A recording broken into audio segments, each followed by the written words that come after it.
2, 3. Welcome everyone to another Voices with Vervaeke. I'm very excited about this because I get to introduce all of you to two people who have become increasingly important to me. They worked with me on, and Chris, and they contributed a really beautiful chapter to Inner and Outer Dialogues. Without further ado, I'm just going to let them introduce themselves. This is Thomas and Elizabeth. Please introduce yourselves and talk about what you're doing at Evolve. And I think that'll make it readily apparent to people watching this video why I'm so excited about this. Oh, okay.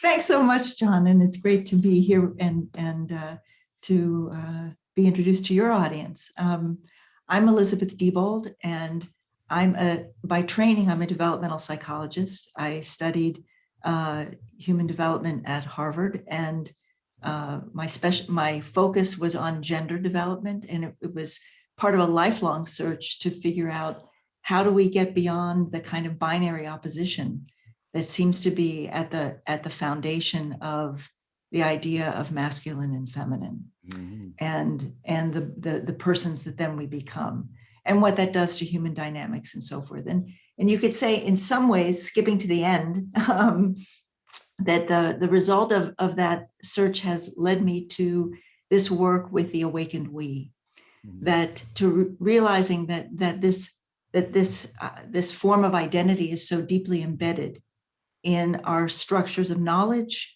in our social structures, in our psyches, that a whole different ground is needed in order to shift who we are as human beings, to be able to collaborate at an existential level with the powers of creation. And that is really what this the we space work and the emergent dialogue work that we do is about, is it catalyzing a different kind of creativity between human beings that forces our accustomed ways of being male and female to it jolts them and brings us together in a different ground. So I'll end that way. Well, before Thomas, I just want to say I think you've given me the title for this episode. I'm going to call it "Catalyzing the Awakened We." Oh, nice. Thank you for that. That's fantastic. Thomas. Yes, my name is Thomas Steininger. I'm a philosopher by training, study philosophy in University of Vienna in Austria. And since my days where I was studying philosophy, I'm interested in the connection between inner development and the evolution of cultural history. And I created together with Elizabeth a magazine that we have here in Germany. It's called the Evolve magazine. It has a subtitle, a magazine for consciousness and culture. And this is part of our work. And other part of our work that is as important is a form of dialogue that we developed together since the last 20, 25 years in different forms that we now call emergent dialogue, that is very much about how we can come together in a dialogical form in small settings, but also as a form of cultural development, where we think that we spaces, or dialogos, to use your term, is something that is of cultural importance, that is of tremendous importance for our time and for the evolution of our time. And it's nothing short than a shift in identity. Yes. A shift with what we identify with. Yeah. In fact, just to say that one term that we developed for our work is the term trans-individuation. And what we mean that we see the cultural development of the last, at least last 3,000 years, very much also as a development of human individuation. And what we're experiencing right now is kind of a turning point, not to lose individuation, but to basically transform individuation to a higher sphere that we call trans-individuation, is as something in a Hegelian move of holding and going beyond. Right. And you could call it, to use another big word, a second axle age, and there's something like. Yeah, that's just coming to mind. The second axle age. I just picked up a book. Can't remember the author, and I apologize for that. They're called Practicing Transcendence. He's a psychologist trying to argue about how we need to go back and somehow learn how to repractice the access to transcendence that was given to us in the axial age, but in a way that's responsive to the meaning crisis of our times. And so that sounds very convergent with what you just said, Thomas. So, I mean, this is so interesting. And I should let you know that how we met is that I can't remember if it was Elizabeth or Thomas. One of you reached out to me in an email and said you were watching my work and there was just so much convergence, and we hadn't ever met or spoken, and that convergence was just really powerful and prominent for me, and it's always been very exciting. So perhaps, I mean, you guys have said some very tantalizing things in a good way, and perhaps I would ask you both to maybe unpack what the emergent dialogos looks like. What's that practice look like? How did you come to it? How does it touch on both the things you both talked about? You know, the transformation of identity, trans-individuation, and also this way of resituating consciousness and culture with respect to each other. How does the dialogos, or what you call emergent dialogue, how does it go from an abstract idea that we're talking about to a lived transformative process? Maybe I start, and I would start with a different term, because what happened in the last 30 or 40 years is also a kind of revolution in our culture, which I would call the mindfulness revolution. Yes. And the mindfulness revolution basically came a tremendous way. It was on a fringe kind of 30 years ago. Now you can study it in any university. Yes. Meditation, mindfulness. It is something that you do it in big companies, where we see that we need to train ourselves to be in a different way in the world than our usual subject-object relationship. Yes. Just to say it like that. Yeah.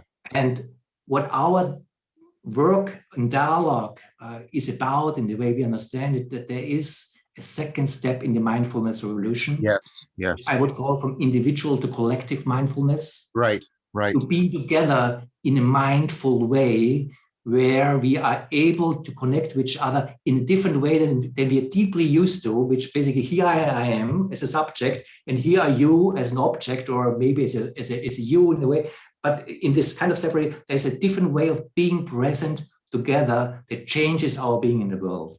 And I like to say that we didn't think about this and then come up with it. Yeah. You know, that this was that we were part of a spiritual community that had as its goal to trigger a kind of collective enlightenment, if you will, and that ended up collapsing because of the things that often cause spiritual communities to collapse, power issues and so forth. But part of what Thomas and I have done is I think because we both had a background in social change, human development psychology. Thomas was a therapist. I'm a developmental psychologist. He was an activist. I was an activist. Right. And that we were tantalized by and deeply compelled by the cultural implications of what we were discovering. And so we have continued to pursue and try to and work to sense make in a larger way from this experience of an opening that lives between us. Yes. You know, so there's an opening in consciousness that is tremendously exhilarating, that where one glimpses a wholeness that one has not had access to on one's own. There's a coherence and wholeness that enters into one's being that is enormously, people call it healing. It points to a possibility. People, there's a sense of, oh my God, I didn't know that it was possible for human beings to meet at this level, which is beyond the mind and fully embodied in being. But so it's like, well, what makes that work? And we've been conducting really a lab in this with a core group of people who have been by our side for over a decade, over a decade in this incarnation, and for the 25 years we've been exploring this, in order to really work and find out what, because one feels that this wants something. Yes. One feels that there is a volition in this space that comes alive between us, that it is leading us somewhere. And how do we make ourselves available to be led by this creative intelligence has been like what we've been exploring and experimenting with. Thank you for both of you. So let me try and collect a couple things together. I'll keep having to do this because I want you guys to keep doing what you're doing, like ripping off of each other and off of what I say. So keep doing that. So the Thomas brings in this idea of a second stage, perhaps even a second dimension of mindfulness. I think maybe talking about a dimension, I think is important because it's not just sort of more. There's a qualitative change. And I think that I'd like to possibly explore with you some of the related ideas I have, because there is a predictive relationship between mindfulness and the flow state, the idea of collective flow as well as collective mindfulness. And then that what you said, Elizabeth, about, right, people sense a new way of being.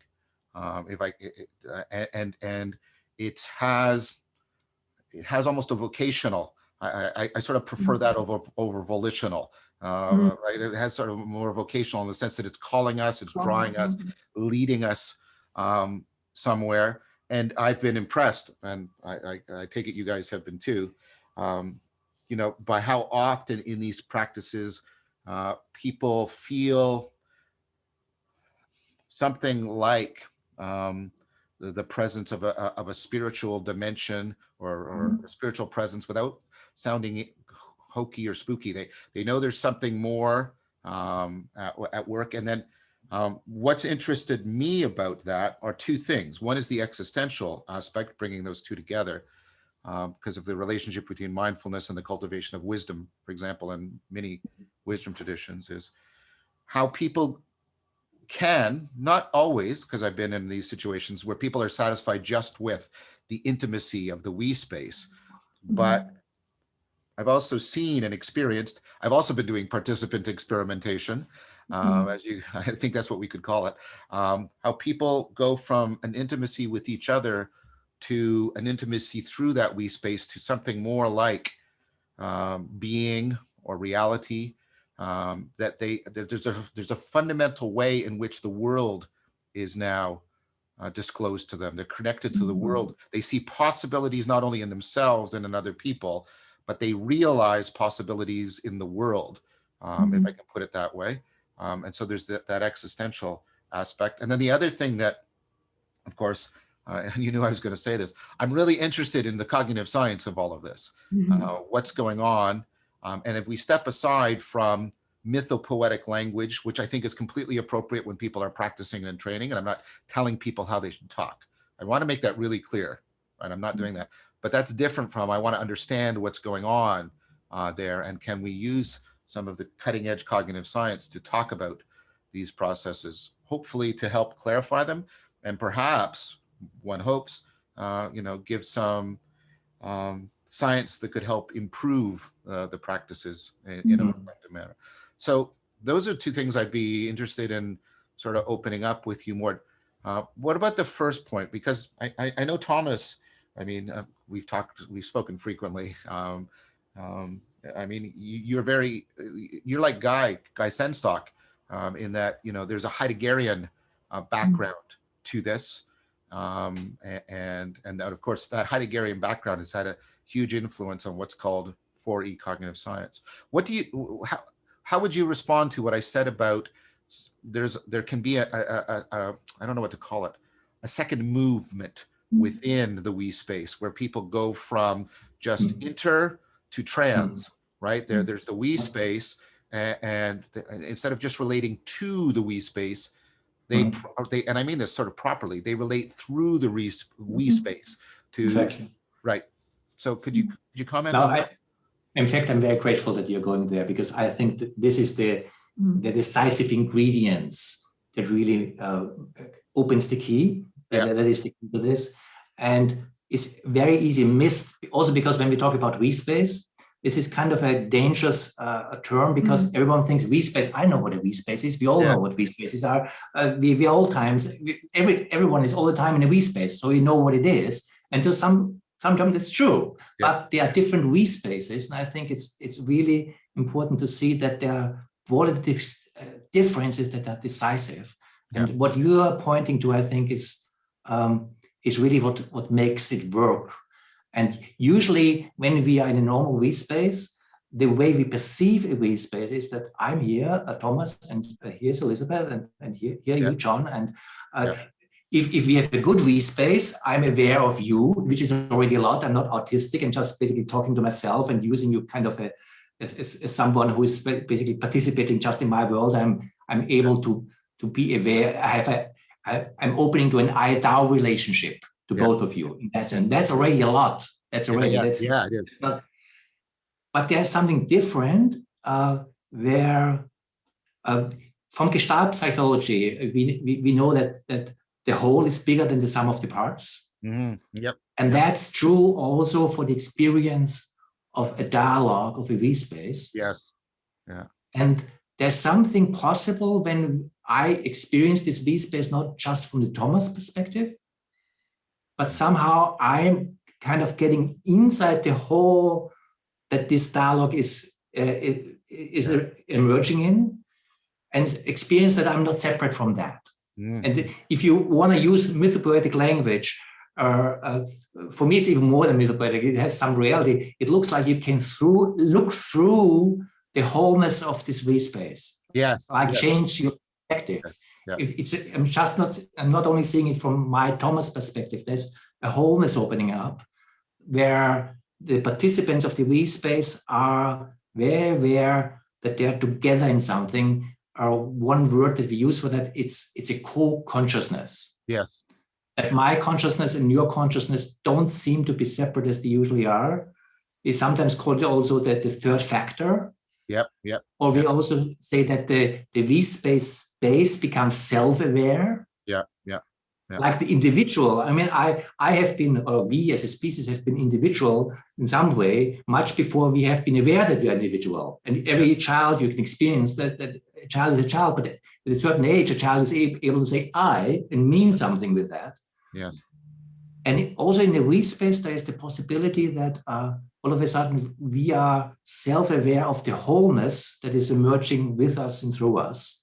And that creates a certain dynamic that is very creative, co-creative, and has a dynamic, which also many people find very intriguing, because it brings myself and everyone beyond yourself. And this emergent of power of it is also part of why we call this, what we do, our version of it, emergent dialogues. There are many versions of it, but the emergence of this is what really makes a difference.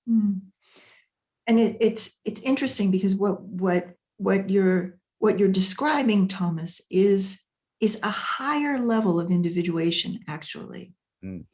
Because to be able to have the capacity to Bohm and Bill Isaacs call it suspend. Suspend your cognitive apparatus. Your schemas, your routines, your ways of responding, etc.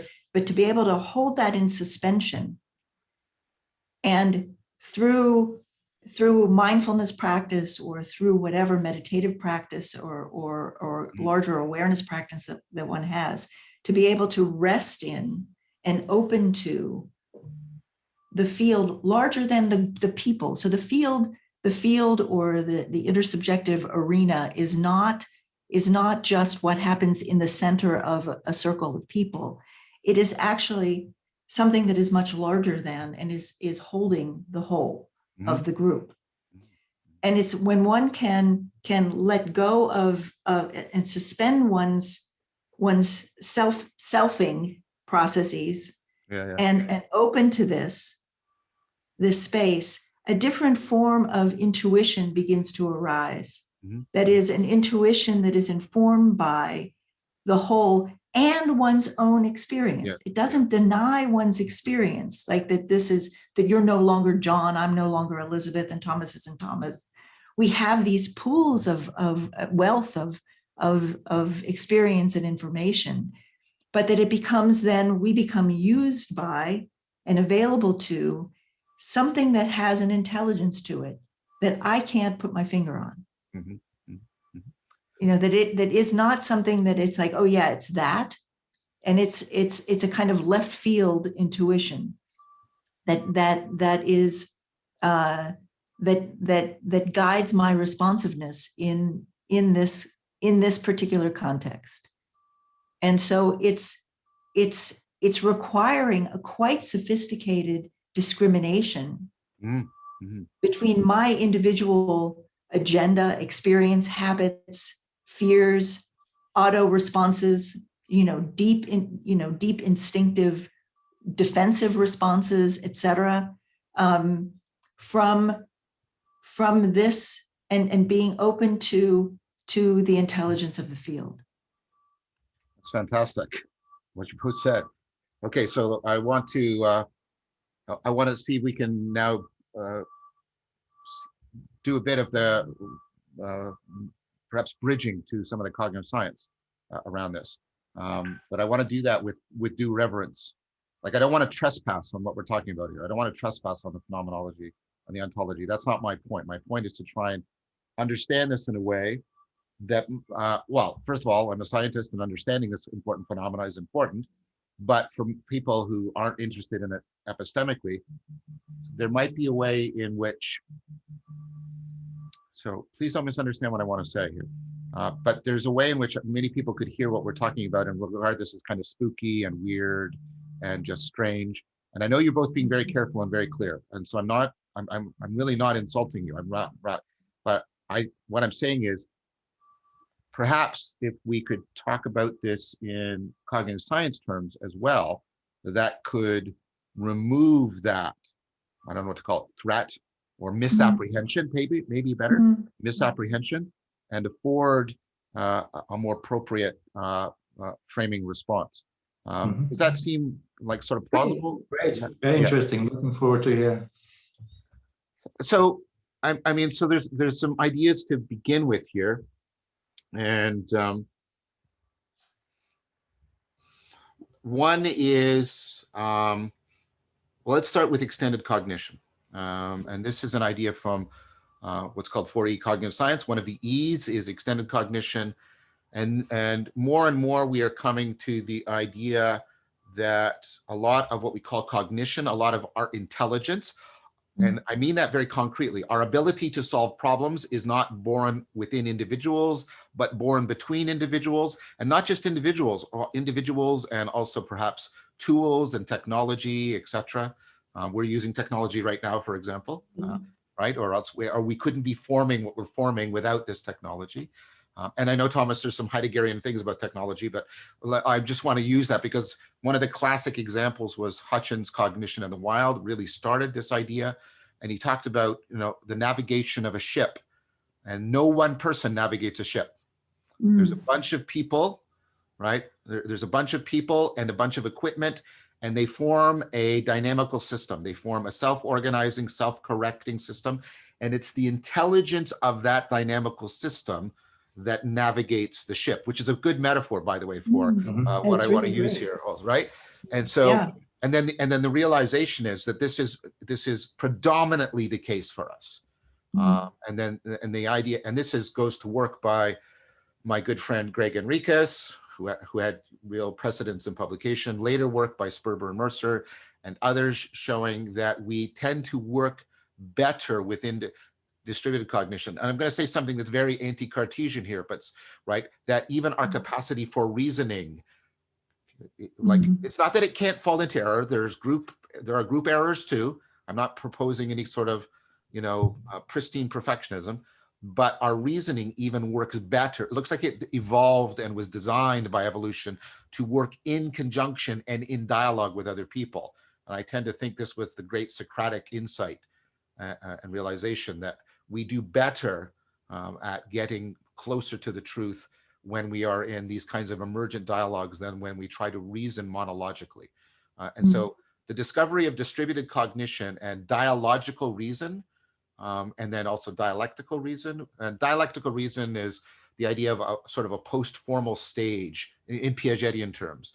Like, so that the Piaget's model of development, you know this, Elizabeth, ends at the idea of basically somebody like Piaget, a scientist capable on their own of individual, right? But many neo-Piagetians say that there's a possibility of a dialectical or post-formal stage where people are not just working within a system, but they can stereoscopically integrate the two together. So, you know, Einstein takes acceleration and gravity and sees how they're ultimately the same thing, right? He looks through the two of them to something deeper. So all of these three are sort of things that are now very current, and all of them, I think, provide, I would like some language. I'm not, again, I don't want to trespass on the phenomenological or existential, but the idea that we can, right, access distributed cognition, that we can enhance reasoning, and I use that much more broadly than just calculation, right? That we can enhance reasoning dialogically, and that can afford us to transcend what we might think as sort of complete systems of thought and into more comprehensive ways of thinking and understanding. All of these ideas, I think, are not only respectable, but gaining prominence. And I think we could bring them all to bear on what you guys are talking about in emerging dialogue. And I would add some of my own work to that, which is the idea that what mindfulness does is it affords insight. And then when insights also form a self-organizing system across time, we get flow. And then we can get a flow state between individuals that's resonating with a flow state within individuals. And that is very germane to what we've been talking about, because one of the defining features of the flow state is people tend to move off an egocentric perspective onto an ontocentric perspective, which isn't quite the same as what we've been talking about, but it's in the same direction. It's moving people outside of that egocentrism. And so the possibility of a flow state in distributed cognition that enhances dialogical reasoning, enhances dialectical thinking, understanding, and that, right, puts people into an optimal level of performance on all of this, seems to me eminently plausible within a 4E cognitive scientific frame. I said a lot. Maybe that was too much. What do you guys think about what I've been proposing to you? I mean, one thing, this is part of the reason why we are so excited to connect with you. Right. Because on one hand, we have a lot of phenomenological data that we work with in this. Totally. Yeah. We have some psychological and philosophical understanding how we interpret it. But your cognitive science approach and also the scope that you have with all of that seems to bring something in that allows to bridge this data, let's say, that we are bringing to a discourse, an academic discourse that connects this to the scientific, not only to the scientific community, but also to the scientific paradigm that has to be honored because it is the foundation also of an enlightened open society. Right. So you cannot go back to, it's easy to talk about this in mythopoetic terms, and there's some truth and beauty for it, but you also have to have the rigor of scientific understanding. Right. And the way you described it right now is connecting this to also a language and a methodology that holds the standards of scientific discourse. And how this is possible is tremendously important to make this cultural relevant. Yes, I agree with that. Yeah. And because of this, I think what you bring in with the whole research and all the data that you bring in is tremendously important to understand and interpret this kind of phenomenons that are opening up in different forms of e-spaces, because what we are doing is just one of them. It's also interesting because it's popping up around the globe, so to say. Totally. And I just want to emphasize that. Sorry for interrupting, Thomas. I just want to flag that, because, sorry, but what Thomas said there is so important. and you know, and it's popping up all over the place, and it's often popping up independently. Sometimes it's through diffusion, but often it's independent, and that speaks to something important. That speaks to something important. It's like the development of the eye. Yes, yes, yeah. Kind of convergent evolution, I think, is very much a good analogy there. Yeah, and which is tremendously exciting. I think that that's something that has confirmed to us what we're doing, not because it's like when you see there's the force in culture at the edge of culture, these we spaces and explorations of the we, and also the millennial generation being so, I find them within a certain socioeconomic kind of social cluster to be incredibly tuned into this. And yeah, they're definitely which is fascinating. Yeah, very responsive to this in powerful ways. Yeah, I mean, I have to be careful here because my data is confounded in a sense, because I've explicitly designed my practice to try and speak to the nuns, the NONESs.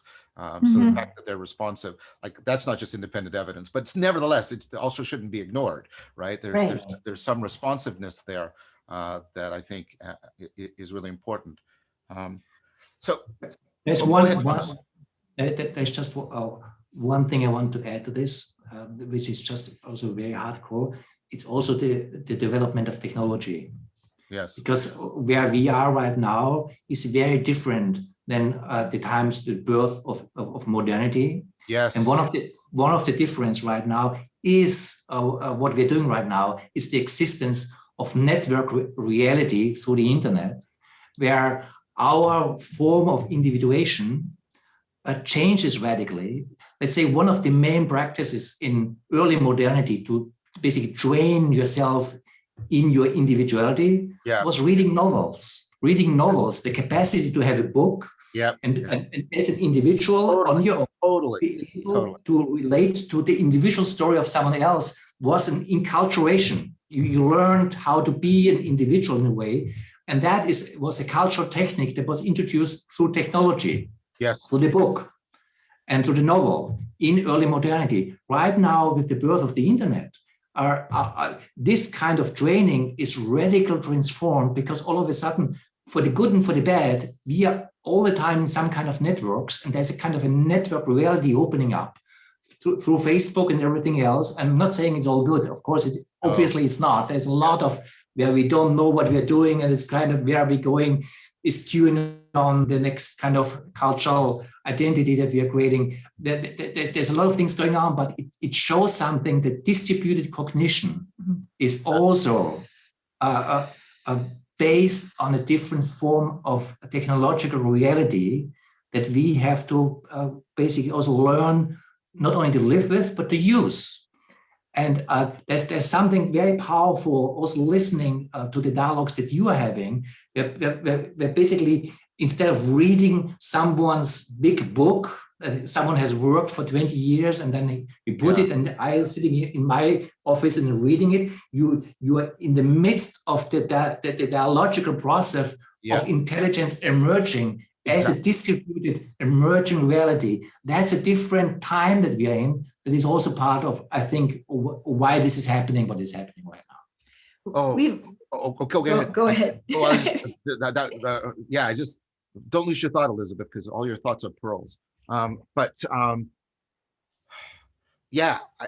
thank you for that, Thomas, because that brings up I want everybody to hear what Thomas said about, we have a particular way of being that, of course, we regard as natural because it's been so successfully internalized and externalized in our culture, where we think the narrative of a novel, the narrative in the shape of a novel is the way we are, right? But that was actually born out of a technology that was co-determining and co-emerging with an individuation that was coming out of the Protestant Reformation and the Cartesian scientific revolution. And this leads me to something that about, again, how, notice how this space, is breaking down all of the, it's got the creative emergence, like that Socrates cared about in speaking, but it also has the permanence of writing, and people can go back to it again and again. It's kind of private because I'm in my house, my home, and so are you, and yet it's somehow public, right? And so all of these structures that are behind, the narrative of the novel are being broken down just by the medium itself. And as Thomas said, there is tremendous danger. We know that this is really, harming people in a lot of ways. Social media is predominantly bad for people's mental health and their ethical well-being and existential well-being. But there's tremendous potential here. Now, this leads me to the central issue I want to bring up. But Elizabeth, I'm happy to detour around the point that's in your mind, which is, I've been having this discussion about, right, the relationship between narrative and dialogue and dialogos with a lot of people. And I've been trying to get at something that now this is not part of, in general, of 4E Cog Sci. It's not foreign to it, but it's not as prominent as the other points we've discussed. This idea that there is something trans-narrative that, right, both more primordial than narrative and trans-narrative that is realized in dialogos. There's something that allows us to step out of that novel narrative, that I want an adjective saying like novelistic narrative. Sorry for the neologism, but that kind of narrative that is prototypically represented in the novel, right? Right. We step out of that, and we're stepping in, as you said, to a trans-individuation, a new way of being that is not bound up in that particular cultural cognitive schema. And why that's important for me is because I mean, it's clearly, we know this from developmental psychology, it precedes narrative. It's the dialogical relationship between parent and child that makes narrative, right, possible. But it also, it goes beyond, right? It proceeds from narrative, because what I find is a deepening of that flow state in the we space, such that I get a profound realization of a capacity that is trans-narrative, that allows me to move between narratives, that moves me into a space outside of those narrative ways of being, and allows me to compare them. And I see this as a tremendously countercultural move, because of the way what we're seeing right now is people getting locked deeper and deeper and doubling down, entrenched within particular narrative frameworks. And this causes me a lot of contention with people often of a religious framework, because they have come to, well, I want to be very careful here. Aspects of what they say seem to have come to the conclusion that modernity's presentation of the individual within the novelistic narrative is somehow intrinsic to their particular religious framework. And I think this points to what we're all talking about here, a kind of sacredness that challenges that monological, monomind approach to human being and being in the world. Sorry, but I just wanted to put that out on the table for us. Okay. I've got a lot of responses that are colliding in my in space here. So I think what's interesting is that I feel that my sense of what happens in the co-conscious space are kind of like existential imprints.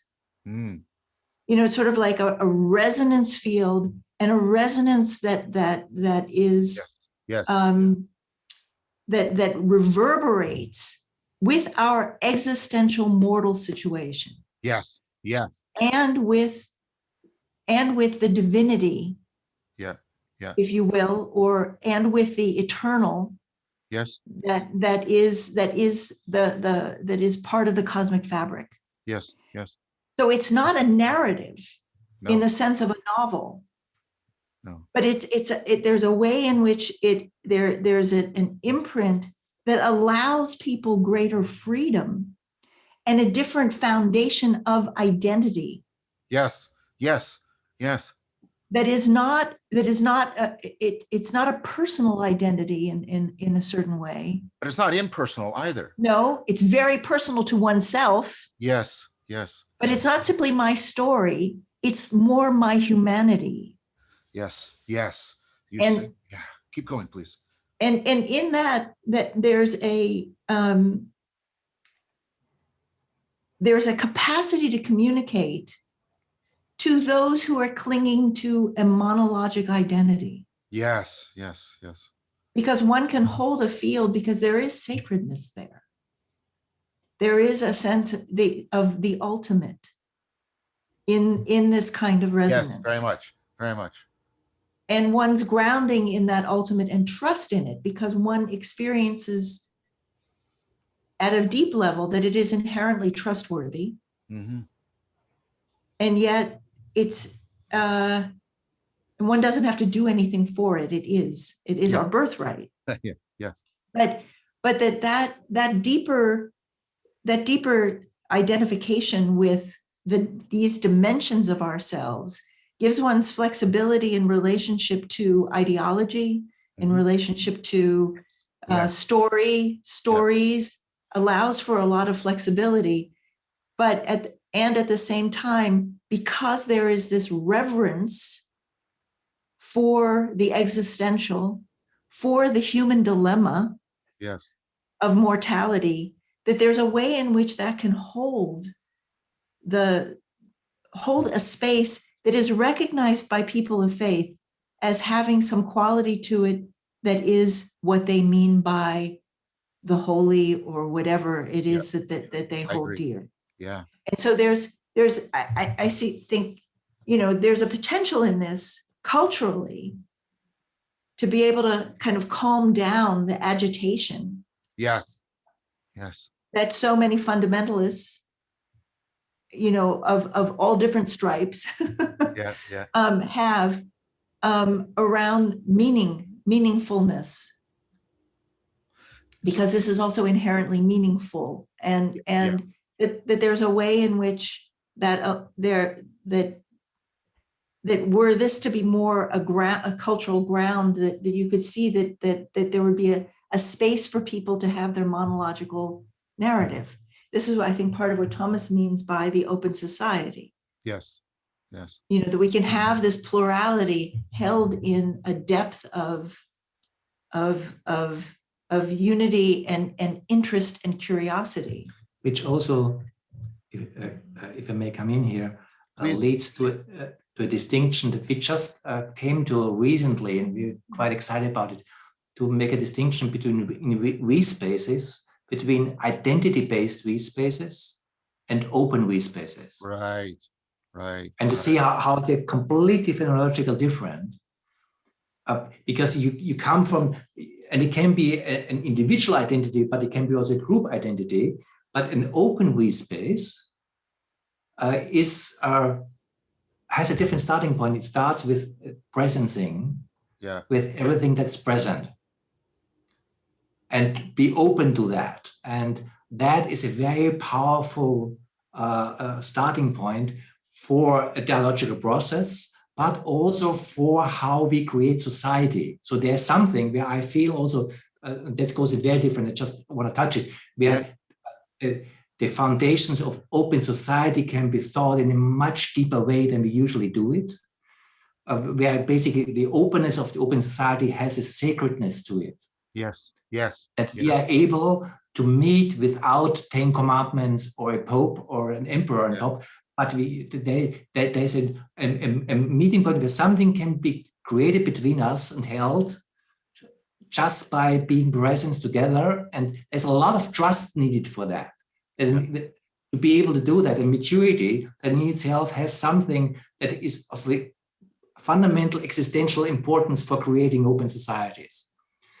And I would like to bring something in that is important in the way, or became important in the way we understand our work, although we didn't start there, which is late Heideggerian thinking of what he calls the fourfold. Yes, yes, yes. And Heidegger, I mean, there's a lot to say. He has also his problematic sides, of course, and it has to be mentioned that this is the case. But there's something where he always tried to understand the human experience beyond the subject-object divide. That's basically his starting point. And his critique of modernity, his critique of Descartes is exactly this divide. And already the young Heidegger, with time and being, his concept of Dasein, being there, is a different understanding of humanness. It's not I'm conscious and I'm in a world, but humanness is defined by my being there-ness. Yes, yes. Which is already, if you just go with the thought, being there-ness, something different happens to you when you go with the phenomenology of that thought. And the late Heidegger, that, by the way, is also interesting because late Heidegger, through his students, came a lot in touch also with Eastern ontology. Yes, yes.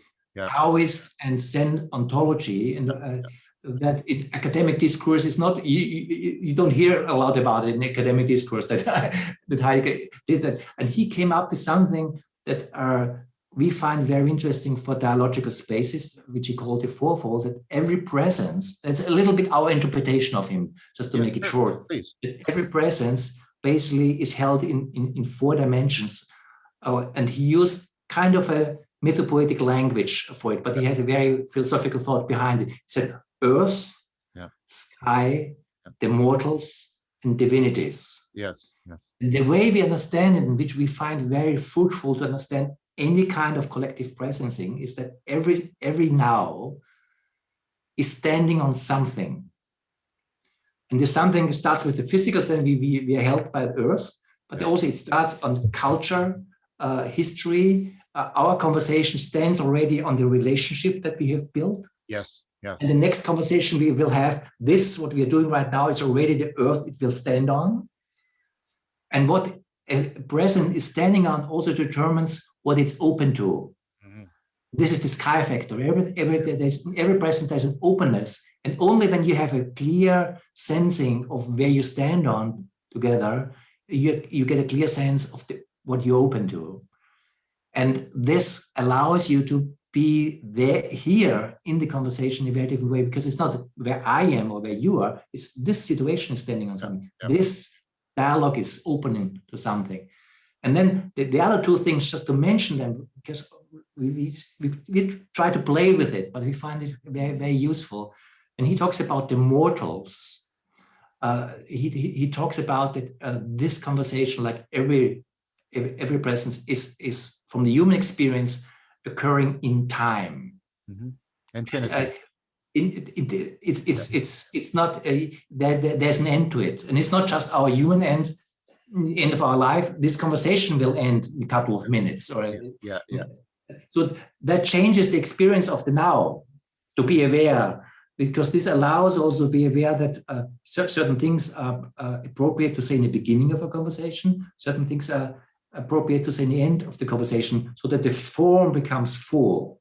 There's something where the present changes when you're aware of time and the ending of everything. Mm-hmm. And then what he calls the divinities is the way we understand it. He talks about the divinities as the messengers of the sacred. Yes, yes, yes.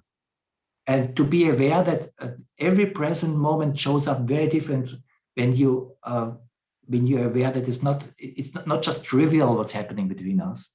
Mm-hmm. It has the potential to be deeply meaningful. Mm-hmm. And the form of most deeply meaningful is equal to being sacred. Mm-hmm. And then the way I look to our dialogue is very different when I look for what is the deeply meaningful potential of this. Yeah. I really like this. And helped by this conversation shows up different way in my experience. And that makes it very powerful to work with this. And one little bit more, that the awareness that every presence, every now, every collective presence in every now has these different dimensions to it. Yeah. That are not object dimensions, but are subjective, intersubjective dimensions, hones one's relevance realization Yes. capacity. Yes. Thank you for that connection. Yes. Because when you are Thank you for that. when these are the dimensions that one has thrown open in a sense, or given space in a dialogue, then selecting what is most relevant for one's participation, it helps guide one's participation into this place that is beyond subject object, and that is alive with this sacredness. So there's a couple things there. Again, now you did the same thing. You guys did the same thing back to me. So one is, this idea that we can move beyond egocentrism to being democentric. The people, like demos, right? Like in democracy, right? The idea that we can form a distributed self-organizing system by which we can govern ourselves, right? And I mean, that's what I mean by a democentric way of being. And then that democentric is ultimately in reverential relationship to, an ontocentric,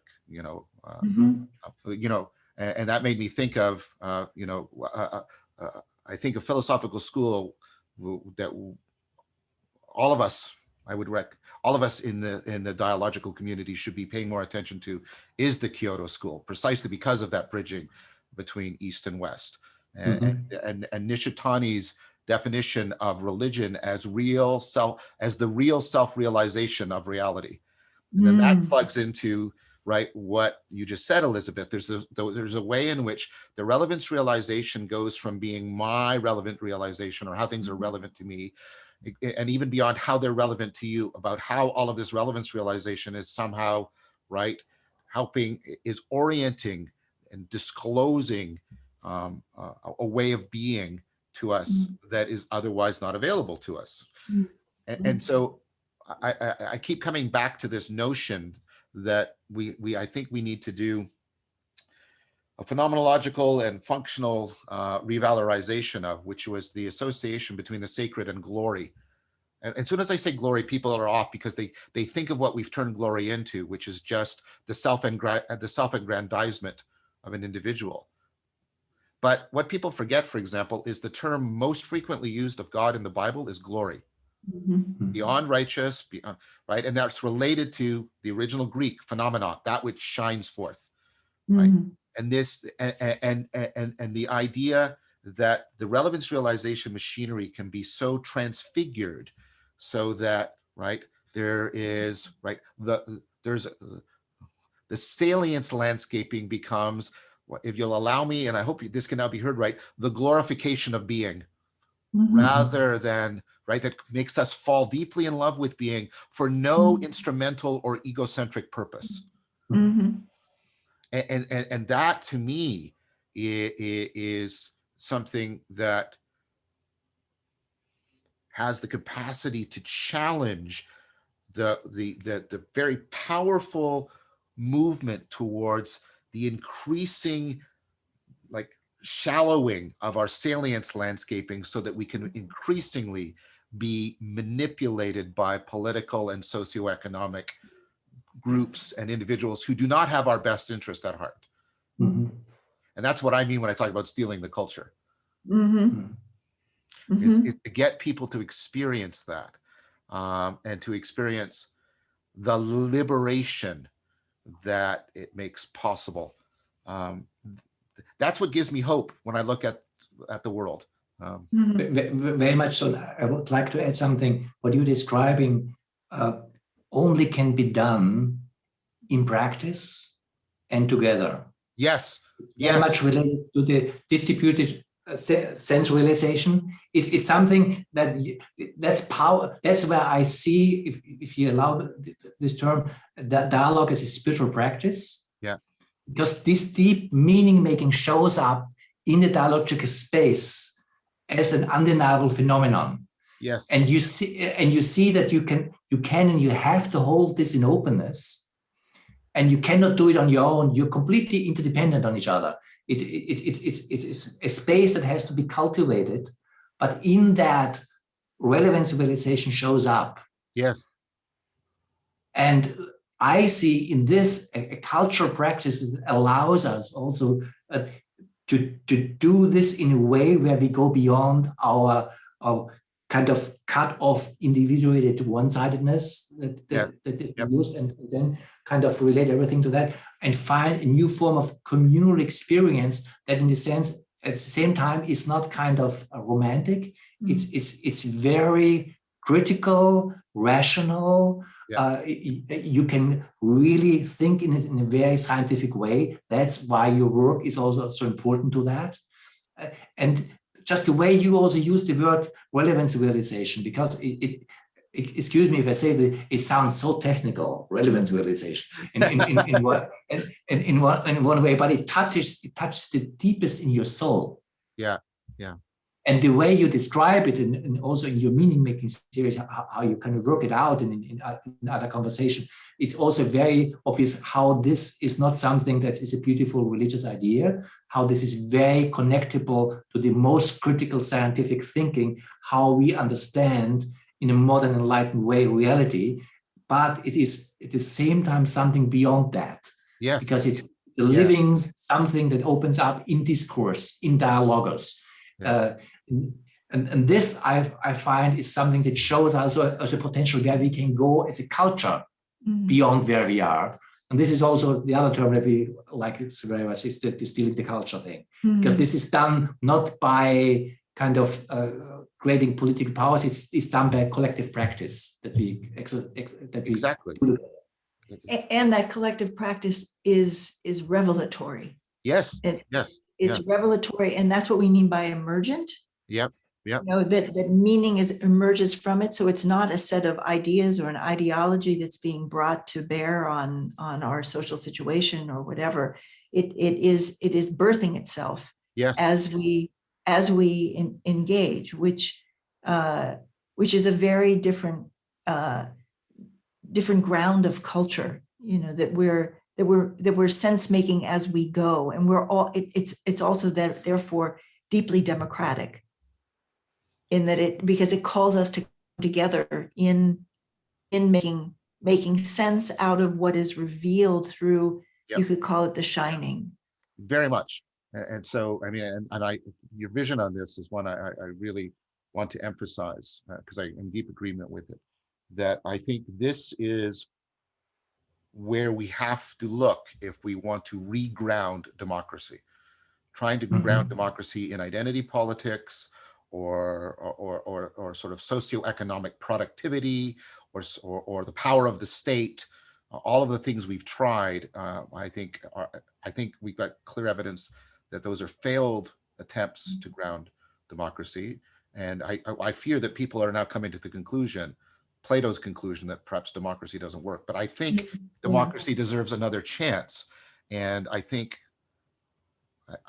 we could, there's no teleology here for me, but I think there's the real potential for us to co-create together a regrounding of democracy and what Thomas, I think, is referring to in an open society. In connection with that, I want to ask, because I see something else emerging, and it's just at the edge of sort of both the cognitive science and sort of the psychotherapeutic. So, you see in Don Quixote and the emerging of the novels, you see the structure, and then you see, in Victorian novels, you see people more and more internalizing it, right? So, right, you see this loop. It's kind of cognitive niche construction. So much so that we now think that's just the way human beings are, right? It's been so internalized. But I see the glimmering of people starting to internalize into the structure of the self, if you'll allow me that language, which is a contentious term, but I don't have another term right now. They're starting to internalize this network, this dynamical network model of the self. So, for example, it's happening more and more, right? The mind and consciousness and the self are seen as a dynamical system, self-organizing things, rather than as monadic substances. And then you see this being taken into transformative practice in the growing emergence and convergence of of dialogical psychotherapies, like internal family systems theory. A lot of emotion-focused therapy involves, empty chair work that then gets taken back in and internalized, right, into the person. You've got within philosophy, more and more people talking about how the self is aspirational in nature. It's inherently dialogical. All right. And so I see that there is, well, kind of like the title of the anthology, that there's, in addition to the emergence of what we could call outer dialogue, outer dialogos, I see more and more people proposing to, Schwartz and Falconer and others, that we get out of what they call the monomind frame, that we stop thinking of monomind, and other people saying we need to get out of the monophasic, that there's one sort of state of consciousness that gives us access to reality, and all other states should be rejected. And so what I'm seeing is that there's emerging practices of communities that are, to look to me, I'm not sure about this, but look to me like something analogous to what's happening with Cervantes and the internalization of the novel as the way in which we are, to something where we're starting to seriously consider and practice and be transformed by the proposal that we can internalize this network. I don't quite like that term because it sounds too much like wires, but please let me have it for now. I mean, or maybe you're right, a community model, perhaps, into the sense of the self that I think is resonant with everything we're talking about intersubjectively. I don't want to deny what you guys have just said about how this is fundamentally what we're talking about is intersubjective and also, transjective, I would say. But I think there's a corresponding revolution beginning in the intra-subjective. And this to me goes back to the Platonic model, right? And it's very Platonic in its origin. It's very dialogical. Socrates is not only doing Socratic dialogue, he talks about, right, he has his daemon, right? And he has the internal dialogue always running. And there's deep relationships between them at all times. So I wonder if you guys are catching, first of all, maybe you just don't agree with what I said, and that's fine. And I'm doing a lot of participant experimentation in these modalities. I'm practicing IFS right now. I'm really trying to understand what's going on in this. And is that perhaps the corresponding resonant pole for trans individuation, which is not only the realization of an external dialogos, but internal dialogos? I mean, because sorry, I'll say one more thing and then I'll shut up. Because I'm finding in my participant experimentation in the transformations is that undermines the Cartesian framework in a way different from, but consonant with the way the external dialogos undermines the Cartesian framework. I haven't really thought about what you're saying before, but it was an object of fascination for me in graduate school. So that was quite some time ago. Right. But Schwartz's work on the internal family systems and what Hal and whatever her name is, Silver, their voice dialogue work. Yeah. I think they deconstruct the monological self. Yes. But what I found so important about Schwartz's work on internal family systems is that he says, and this I think is what becomes essential in a practice like ours, that there's always a part of the self that knows and that is not touched by the trauma and the trauma that the individual has lived through, because internal family systems theory is a practice that, or is a therapeutic modality that's often used in cases of extreme dissociation because of extreme trauma. But it works wonderfully for us normal neurotics. So, which is powerful. That's very powerful. It's very powerful. When it has that grasp. Yeah. So what I'm suggesting, and it's just a suggestion, we're trying to bring, like what internal family systems theories calls in a post-Jungian fashion the self, right, was a capital S, right? That sense of, what Proclus would call the one within, that, right? I find there's a deep affinity, something stronger than even an analogy, right? Something stronger, that a finding reciprocal opening between the we space and the way it self integrates and organizes, and that within the psyche that is also moving towards, right, the integration, and that gives us a doorway to the eternal within.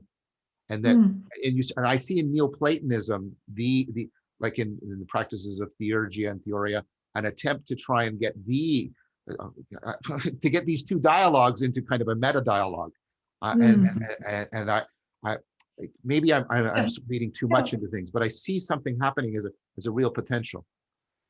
Well, it's interesting because I think that there are different levels of internal voice dialogue. Some is with traumatized and split off parts and so forth. And one, to engage in a practice like this, one needs to be able to abide in that self that has not been touched. Very much. I was thinking that. Yeah, in order to be able to not get caught up by, a flamethrower's like distress or get rattled in the practice so that's a high level of discrimination and of self-development, to be able to abide there and also not repress, and allow the other voices of the split off parts of oneself, which we all have, to know what they are, to have some familiarity with them, that one can not be caught up in them and be available to this capital S self and the intersubjective intelligence. So that, that's part of how, but then there is voice dialogue work that also deals with at a more archetypal level. Yes. And there's a way of seeing one's own experience within a more, you could call it archetypal or human, as a human phenomenon rather than as an individual phenomenon. Totally. And that's a space for emergent dialogue. Yes. Yeah. And that is a place where beautiful and extraordinary things happen, because one contributes one's archetypal dilemma or one's archetypal wisdom or to the conversation as a whole, that allows then a different wisdom, a different existential resonance to take place. So well, yes, that's fantastic, and I've been doing some looking at some of Rafe's work on that kind of archetypal aspect, but I guess what I'm saying, and maybe it sounds like you're agreeing, like the phenomenologically, right, when you're doing the practice, there's this kind of dual, this isn't quite right, but this is like there's kind of a dual consciousness between the self and the part when you're doing IFS, that I find very that's very affinitive to that kind of place where I don't lose being John in Dialogos, but there's also the we, which is more encompassing and more grounding, and it's actually the center from which things are happening. And I find the deep analogy, right, more than an analogy, the affining analogy between them, I find that the phenomenological resonance between them, it's just something that's exciting me right now, I guess is all I'm saying. And I like, there's the potential here, because if we can show people how to internalize this, that's another dimension of our practice that will strengthen the transformative power of the practice. I think this is the cutting edge, because this is also a learning process of disidentification and learning in new interiority. Yeah. And I want to parallelize it with something that Elizabeth and I just talked the other day, which I think is related to that, and is Socrates and his relationship to the daimon. Oh wow! because I mean, you know better than many. Basically, he was accused to introduce new gods. Yes, that's the charge of atheism. Yeah, and our interpretation is the accusation is that he was introducing the daimon. Yeah, and the daimon in itself is the god of individuality. Yes. that he was speaking to, and the story is that he was ongoingly in conversation with this daimon, which was his own inner otherness, let's call it. But this was an inculturation of individuality that has not existed before. And it seems that we, on the other end of this development after 2,500 years, are doing a reverse practice to basically inculturate this. Again, network is not a great word for that, but there's something that we are touching into and are learning to identify with something that we're not used to what it is. That's beautiful what you just said, and I like that. I like that helpful comparison and contrast with the Socratic daemon.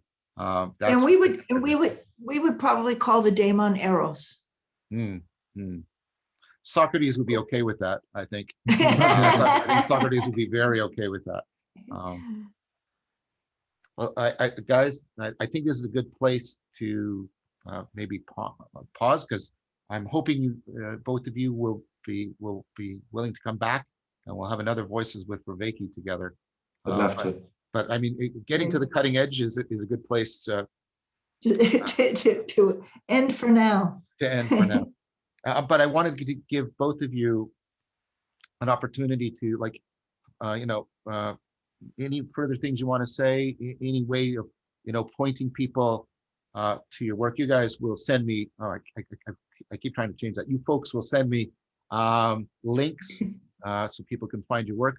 But anything you want to say now, both to the dialogue we've had, or just in general, please feel free to do that right now. Anything on your mind? We've got a new website in process. It's going to be called Evolve World. Yeah. And is also going to be in English as well as German. And we're also running a really big experiment right now. We're leading a course of over 200 people in immersion dialogue, and we have a facilitation team that is trying to learn how to really work with this, of about 18 people. So we're super psyched about that. It's really a step, a big step for this work, and we'll probably run it again next year. But right now we're in the middle of it. But we're looking to network with with other we's and other we ways. Exactly, and just there's so much to say about it, but just to mention it, the other work that we do, this Evolve magazine, that basically where we try to introduce cultural themes like we are talking about right now, bringing people together in German language. But the idea of the magazine is a dialogical instrument. We want to put this in the landscape, and we have around 30 Evolve salons, dialogical salons, where readers discuss this. And the whole idea is not to kind of bring the right perspective in there, but to induce a dialogue in the cultural, and use the means of a print magazine. And there's a reason why we still print, because there's something you have in your hand, and there's also a relationship to art.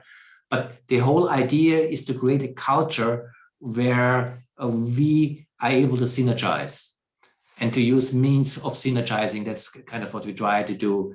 And there's a lot to say. We could say about the magazine and why we do this in this way, but this is the other side of the work, maybe in another time. Yeah, well, definitely. Let's another time for sure. And I want to hear about what happens in the experiment. You two know that I'm very interested in how that unfolds. So Thomas and Elizabeth. One last thing. Oh, sure. One last thing. We are very convinced that what you're talking about right now only really evolves, it comes to itself as a V space of V spaces. Yes, I agree with that. And that's the core of it. And we have to find a way how to do this globally. And your conversation with Vervaeke, your dialogues are a center point of this right now. So thank you for doing this. Thank you. I mean, and I'm doing some participant experimentation with Greg, and then with Greg and Chris, Greg Enriquez, Christopher Massapietro, in trying to integrate, the sort of progressive argumentation you need when you're doing science with dialogos as a practice of emergent intelligibility, and to put scientia and sapientia back together again in a practice. And and it's kind of clunky, but I'm enjoying it, and people seem to be getting something out of those two things. And so that's my ongoing experiment right now, and I'm happy to follow it as it goes. And actually, if you want a group of people who have a great sensitivity to the shared space to experiment with your new process, we'd be happy to pull something together. We're going to make that happen, and hopefully also, we will be released from the grip of this Old Testament deity COVID, and we'll be able to I'll be able to come and visit with you too, and great community. Yeah. Super.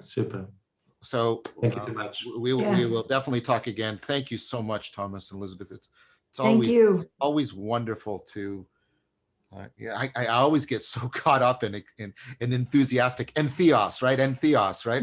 I get very when I'm talking with you two. So much love. Love to you. Take good care. Thank you. We will talk again for sure. Great. For sure. Great. Thank you. Bye-bye.